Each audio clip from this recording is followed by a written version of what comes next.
श्रावण मासर प्रथम सोमवार पर चलचंचल राज्यर समस्त शैवपीठ भद्रक जिला आरडीर प्रसिद्ध शैवपीठ बाबा आखंडलमणि पीठरे जललागि कले बोलबम भक्त भोर 4टार मंदिर पहुड़ खोलिबा परे स्वतंत्र पूजार्चना कर हजार हजार श्रद्धालु ब्यारिकेड्रे लंबा लाइन आसी जललागि करिसेंति। बोलबम हर हर बम भोला बाबा पार करेगा ध्वनि प्रकंपित होइछि पूरा परिवेश।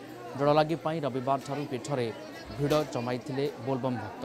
रविवार मध्य रात्रि आरंभ होता जललागि बोलबम भक्तों भिड़ को दृष्टि रखी मंदिर और पुलिस प्रशासन तरफ व्यापक बंदोबस्त कर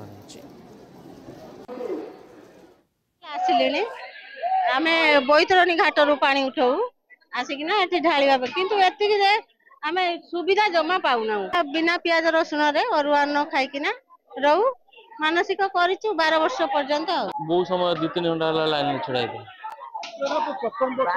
ना मु आसिन 18 वर्ष 18 वर्ष शांति गुड़ा अछि निश्चित आखंडलमणि बाबा तो जा मागिबो समस्त मनोकामना पूर्ण हुए।